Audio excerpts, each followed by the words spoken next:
ditën botërore të bletëve, vëmendja e gjithë botës kthehet te krijesat e vogla që mbajnë gjallë ekuilibrin e natyrës. Bletët nuk prodhojnë vetëm mjalt, por luajnë një rol jetik në planimin e bimëve dhe në zinxhirin ushqimor, duke ndikuar drejt për drejt në jetën tonë të përditshme. Ekspertët paralajmërojnë se ndryshimet klimatike, pesticidet dhe ndotja po rrezikojnë gjithnjë e më shumë popullsinë e bletëve në mbar botën. Humbja e tyre do të sillte pasoja të mëdha për bujqësinë, biodiversitetin dhe sigurinë ushqimore. Edhe në Shqipëri, bletaria mbetet një sektor me rëndësi të veçantë, sidomos në zonat rurale ku shumë familje kanë kthyer në burim jetese dhe traditë brezash. Përtej vlerës ekonomike, bletët konsiderohen simboli i punës, disiplinës dhe harmonisë me natyrën.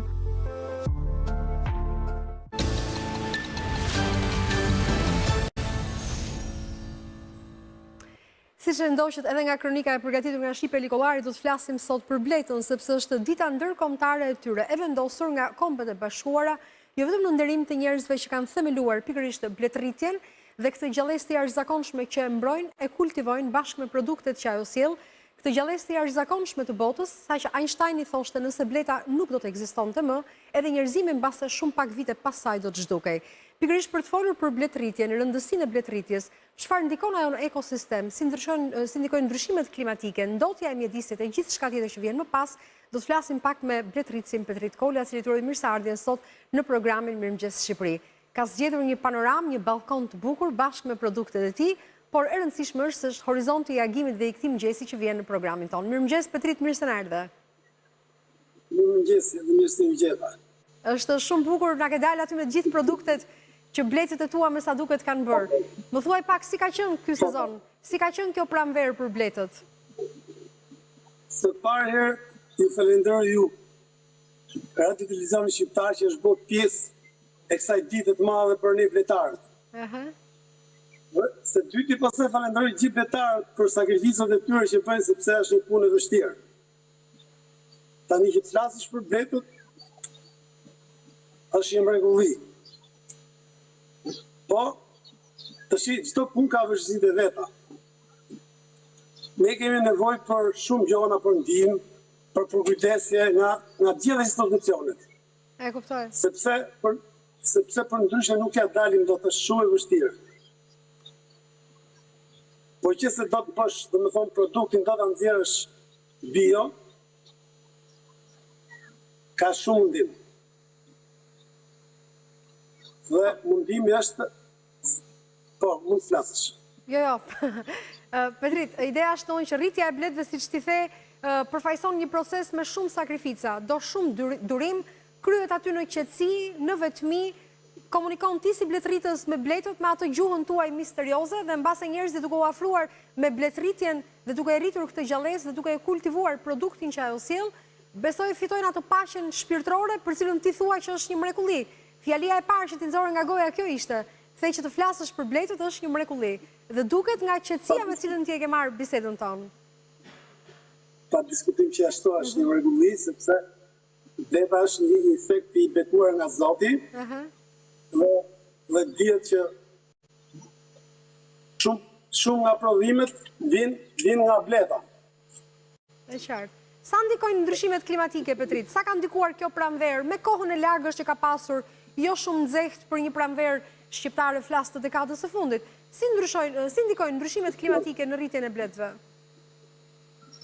Ndryshimet klimatike në rritjen e bletëve janë gjëja më kryesore, sepse koha, klima, ndotja e ambientit është primare për bletët. Bleta po vjen në rënje.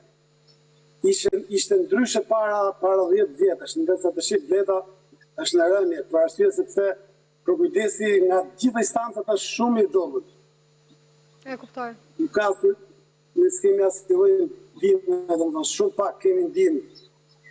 Megjithatë njerëzit janë gjithmonë më shumë kërkojnë një mjalt të mirë dhe produkte të mira që vijnë nga bleta. Qumshtin e bletës, dyllin e saj, gjithçka që ajo prodhon, apo jo? Si mund ta ndihmojmë teleshikuesin sot që të kuptojë cili është mjalti i mirë dhe ku kuptohet që kemi një produkt të mirë nga bleta?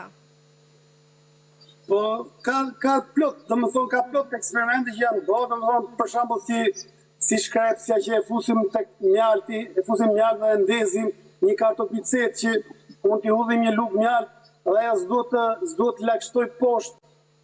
Sot është të vështirë të gjesh prodhime të mira, sepse tregu ka hyrë, tregu i jashtëm, ai thot 20 euro 4 kg mjalë, që është e pamundur sepse bleta ka kosto, ka argjimi plot. Kështu që 20 euro 4 kg mjalë, apo 12.000 lekë, si themi ne që dalim në treg, kështu që është vështirë të gjesh mjalë të mirë sot. E kuptoj. Për shembull, sa kohë të duhet ty të bësh një kavanoz me mjaltë? Të nxjerrësh në treg një kavanoz me mjaltë? Sa i del kosto? Kosto një dhe sa kohë të duhet? Sa kohë të duhet ta mbledhësh? Shiko, ne i bëjmë bletës, i bëjmë një vit biznet. I bëjmë me kurime, me gjitha shërbimet, dhe vetëm një herë i marim, dhe me thonë i marim 5 kg, 7 kg, 10 kg, në tepër nuk shko, sepse këtu është të vështirë, sepse thashë nuk është, unë jam këtu në një vend që ky vend është i studiuar dhe në sistemin tjetër këtu ka pas blet. E qartë. S'kam për t'i vu blet, dhe kur vjen fundi, në zia merë 10 kg, është flasim për një punë të pastër, për një mjalë të pastër, sepse ne shikojmë në treg që del mjalë shumë i lirë. Dhe ai vetëm mjalë, po sot njerëzit nuk janë të informuar. Pa diskutim nuk janë të informuar, edhe ne prandaj po flasim bashkë që të ndihmojmë njerëzit të kuptojnë që nuk mund të kërkojnë dot dhe të pretendojnë të blejnë siç the ti me 20 euro 4 kg mjaltë, sepse gjithë vitin kalendarik ti mezi prodhon 10 kg mjaltë, pra e kupton? Dhe kostoja shumë e lartë kështu siç ti thua, sepse është bëhet fjalë për një produkt të mirë dhe origjinal, apo jo? Pa hile, një produkt pa hile. Shiko, bleta kurohet tamë si njeriu. Edhe në pranverë, edhe në vjeshtë. Kurohet me ilaçe, edhe me ilaçe të mira, dhe më thonë që nuk i bëjnë dëm njeriu. S'lim betje të kornizat. Ndërsa këta që dhe më thonë nuk janë specialista, që nuk janë tim bletës, këto i bëjnë me lëllë ilaçes edhe ajo lem betje. Kështu që i bëjnë dhe me ilaçe të lira dhe detyrimisht të lem betje. Ndërsa ne i morim ilaçe të gjitha dhe ilaçe të kontrolluara nga Komiteti Evropian. Kështu që detyrimisht del mjalë të mirë. Dhe duhet edhe vendi. S'mund të mash blet në një vend që s'ka lule. Unë jam në Kavaj, jetoj në Kavaj, po bletët i kam këtu në Lege, sepse këtu është veni. Tu ka kullot pa fund. Që unë them, lumë se e që e hanë këtë mjalë, sepse është 100%. Po ja, tash na bëret nisemi në Lekaj, tani të mbarojmë emisionin, të vim të këtu të blejmë mjaltin tani, Petrit. Megjithatë është shumë e bukur ajo që thej që për bletën duhet një kujdes i shtuar dhe kujdesësh si njeriu, sepse në fakt nëse ka një diferencë të madhe nga gjallësat e tjera ose gjallësat e përmasave që ka bleta, për çdo insekt mund të thuhet që ngordhi, ndërsa për bletën nuk thuhet ngordhi, thuhet vdes.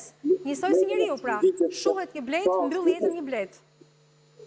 Është, domethënë, është diçka e veçantë, është e betuar nga Zoti, thash sa filluam. Kështu që për bletën do të jesh shumë i pastër në ndërgjegje, në shpirt, që të punosh me bletën do të jesh njeriu qetë, do të jesh tjetër njeri, s'do ta kesh mendën tek hilet, po. Duhet të jesh njeri që të merresh me bletën. Po. Njeri në kuptimin e plot të fjalës. Megjithatë bashkë me rritjen e bletëve vjen dhe apiterapia, e cila është gjerësisht e njohur, madje për shkak të apiterapisë, kjo është një ditë botërore që kremtohet pikërisht për të nderuar këtë gjallësë të rëndësishme që tham pra në ekosistemin botror. Ç'është apiterapia dhe sa mund të ndihmojë njerëzit, Petrit? Njerëzimi më shumë njeh mjaltin. Po bleta çfarë nuk bën? Bleta është një mrekulli në vete. Përveç se domethënë produktet e bletës që janë qumshti, dylli, propolisi e tjerë, është dhe apiterapia, e cila ka dhënë rezultate të papara. Kjo është viti 4 i joni dhe çdo që vjen, absolutisht asnjë nuk ikën pa një përshtypje të mirë, pa ndryshim tek shëndeti. Është frymarrja në kosheren e bletës, e cila do të thotë ne aty me një morim grimcat e propolisit, të dyllit, të mjaltit, morim gjithçka që bleta sjell për nevojat e veta. E kuptoj. Apiterapia mund të kryhet për çdo njeri që ka nevojë për një mjekim alternativ dhe jo shëndetësor, apo ka njerëz që mund të kenë alergji dhe duhet të jenë të kujdesshëm? Shiko, kjo është për të gjitha llojet alergjive. Dhe fillon nga mosha 2 vjeç deri në pafundësi të viteve. Dhe është për gjitha llojet e moshave, rekomandohet 2 herë në vit. Dhe është për gjitha alergjive. Çdo alergji të kesh nga pemët, nga kafshët, këtu do të gjesh derman. Petrit, ke vënë aty? Po. Më thuaj.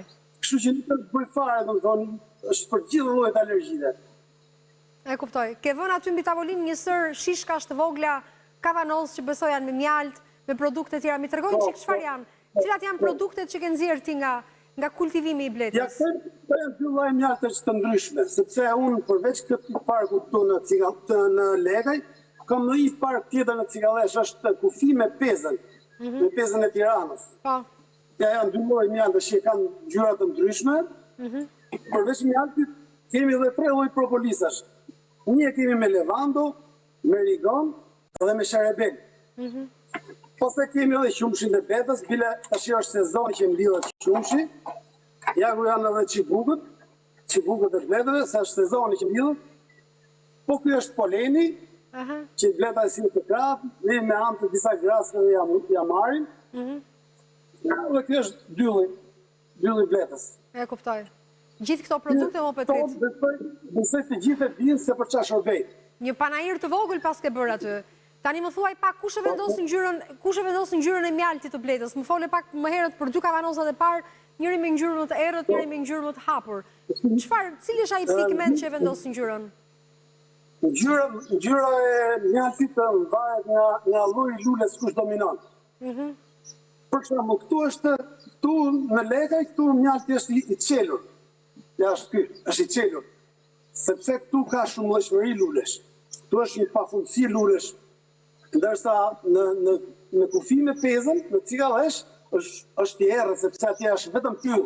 Dhe ka më pak lule, kuptoj. E kuptoj. Pra diferenca që ka nëse bleta kullot në pyll, atëherë do të jetë mjalti me ngjyrën më të errët. Ndërsa tek lulet e ka ngjyrën pak më të hapur, ë? Po. Për shembull, ky mjalti ka shumë hekur, ky i errëti. Ndërsa për aromë është ky. E kuptoj. Tani besoj ka turistë shumë që vinë tek ty Petrit. Se ti ke vite që e kultivon dhe zhvillon apiterapin gjithashtu dhe produktet e bletës.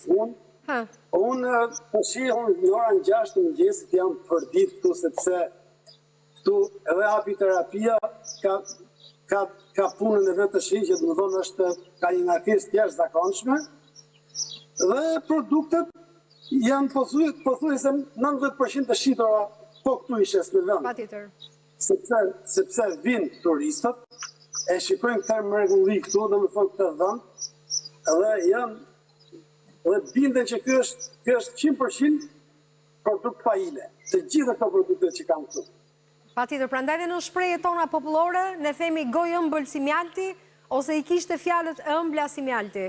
Ka që rëndësi i japim edhe ne si njerëz pikërisht produktit që konsumojmë nga kjo gjallëse e jashtëzakonshme siç është bleta. Në fakt, Petrit, ti besoj zgjohesh me bletët, jam shumë kurioz të di kur zgjohet një blet. Një blet zgjohet për sa del pak, dhe më thënë sa ndriçon pak. Sa ndriçon pak, që do të thotë në 4:30 të mëngjesit tani që ka ardhur vera, bletët janë gati për dalë nga kosherja. Po ta shikojmë, ajo ka fillu punë tash. Edhe tash në mëngjes mbledh polen. Mbledh polen shumë sepse e ka qifat e dhesën e mëngjesit. Patjetër, patjetër. Edhe dihet se bleta tash në verë rron 40 ditë. Sepse ajo del herët në mëngjes, bën 12 rrugë me ngarkesë dhe vjen në shtëpinë e vet. Ndërsa në dimër, që punon më pak, është dita më e shkurtër, ajo shkon 3 deri në 6 muaj. E kuptoj. Jeton. Kështu që dihet bleta, domethënë, për sa del diell dhe derisa të errësohet, ajo nuk pushon. Blet punëtore, pra, blet punëtore. Po, për ne ka dhe epitetin blet punëtore. Pra në verë bleta bë ka 12 rrugë se dita është më e gjatë. Aq e vogël sa ç'është, kullot në përlëndina, në përlule, në përpyje, dhe kthej deri vonë në darkë në kosherë, ndërsa në dimër që nga gjysma e rrugëve. Gjysma e rrugës është sepse dita është e shkurtër, E kuptoj. po edhe kur nuk ka më pak. Kështu që domethënë ja vlen të merresh në Bledh. Patjetër, Do patjetër. është tjetër një Pa diskutim. Kam dhe një pyetje. Po. Po. Kam dhe një pyetje të fundit, Petrit, dhe dua një përgjigje të shkurtër. Ndihmoj pak teleshikuesit tanë ta kuptojnë mjaltin e mirë. Ku e dallojnë mjaltin e mirë? Tek cilat tipare? Është shia domethënë, Shia. dhe shia. Edhe syu, ne që jemi vetarë, ne shikojmë edhe me sy. Po ka dhe prova pastaj siç thash në fillim që me merri kartopicet, ule në tavolinë, Po. hudhi mjalë sipër, merri kartopicetën, shikohet, po pat lagështu poshtë, nuk do të lagështoj. Pra nëse kartopiceta nuk lagë, do të thotë që mjalti është prej vërtetë. Nuk lagë tavolina poshtë. Pra nëse nuk lagë tavolina, do të thotë që mjalti është mirë. Kjo është e thjeshtë, pra ne ja thashun që nuk ka në imunim të mos. Po në rregull, pra se këtë trukun nuk e dinim, pra nëse kartopiceta dhe tavolina nuk do të lagë, do të thotë që mjalti është i mirë. Po, mjalti është i mirë. E kuptoj. Mirë, Petrit Kola, faleminderit shumë që ishe sot me ne në programin Mirëmëngjes Shqipëri. Të uroj të shtofshin bletët, të shtofshin klientët, edhe dashuria për këtë gjallësi jashtëzakonshme. Të uroj ditë të mbarë. E që mëtej dashur miq që do t'jetë radha të Vikristi të flasim tani në vazhdimsi për temat të tjera që i afrohen pak nga pak me minutazhin ton aktualitetit. Në fakt, ka patur një paralajmërim gjatë ditës djeshme nga Ministri i Drejtësisë për shtyrjen e amnistisë penale. Do të kuptojmë pse. Pati njerëz që u impenjuan menjëherë dhe që u gëzuan në fakt për shkaqet e amnistisë penale që mund të çonte në ndryshimin e masave të tyre të sigurisë. Vjen Kristi pas pak të zbuloni detajet. Qëndroni me ne.